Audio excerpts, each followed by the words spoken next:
लालच एक ऐसी बुरी आदत है जो इंसान की सही सोच और निर्णय लेने की क्षमता को प्रभावित करती है। लालची बहू की कहानी हमें यह सिखाती है कि जब इंसान अपनी इच्छाओं और लालच में फंसा रहता है तो वह न केवल अपने परिवार बल्कि अपने आत्मसम्मान और रिश्तों को भी खो सकता है।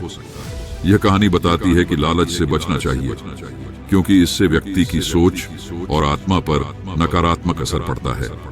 इस कहानी के माध्यम से समझते हैं। नमस्कार दोस्तों, प्रकाश गीता YouTube चैनल में आप सभी का दिल से स्वागत है। दोस्तों, यह कहानी बड़ी ही शिक्षाप्रद, महत्वपूर्ण और ज्ञानवर्धक है।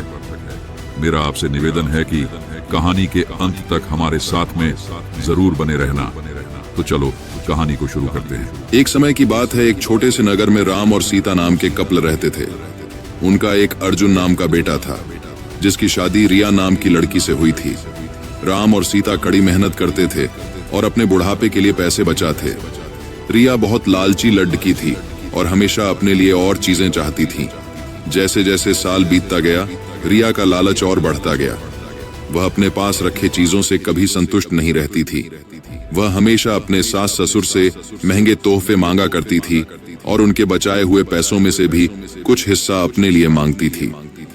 राम और सीता बहुत ही अच्छे पेरेंट्स थे, इसलिए उसकी सारी जरूरतों को पूरा करते थे ताकि परिवार में शांति बनी रहे। वह अपने पति अर्जुन के ऊपर भी दबाव डालती थी कि वह अपने माँ बाप से पैसे और संपत्ति मांगे।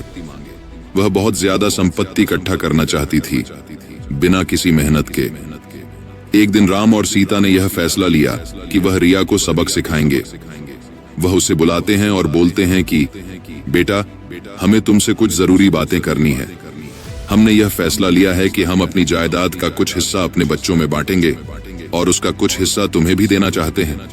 रिया खुशी से झूम उठती है क्योंकि वह हमेशा से यही चाहती थी। लेकिन राम और सीता के मन में कुछ और ही चल रहा था।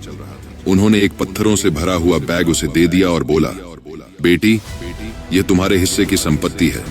रिया उस बैग को देखकर गुस्सा हो गई।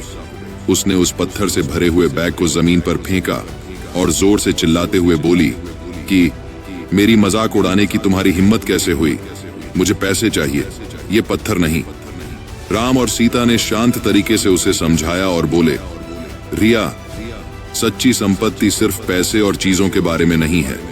यह प्यार, दया और जो कुछ भी तुम्हारे पास है उसके लिए आभारी होने के बारे में है। हमने हमेशा तुमसे प्यार किया है और तुम्हारी देखभाल की है और यह पैसों से भी अधिक कीमती है।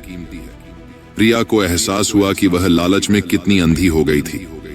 उसको अपने किए गए बर्ताव के लिए पछतावा होने लगता है।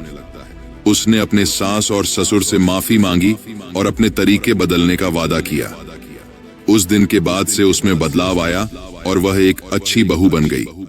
रिया के बदलाव की बात पूरे गांव में फैल गई और सभी ने एक बेहतर इंसान बनने के लिए उसकी प्रशंसा की। रिया अपने परिवार का ख्याल रखते हुए और उनके बीच मिले प्यार के लिए आभारी होकर हमेशा खुश रहने लगी। दोस्तों, इस वीडियो से क्या सीखा आपने मुझे? आप कमेंट में जरूर बताना। इसी के साथ में उम्मीद है कि आपको आज की वीडियो पसंद आई होगी, तो इस वीडियो को उसे इंसान को शेयर करें जिससे यह कहानी सुनाने की जरूरत है, और उसी के ठीक बाद चैनल को सब्सक्राइब करें। तो चलिए एक और नई वीडियो में एक नए मैसेज के साथ मिलते हैं। तब तक के लिए अपना ख्याल रखें और धन्यवाद और नमो बुद्धाय।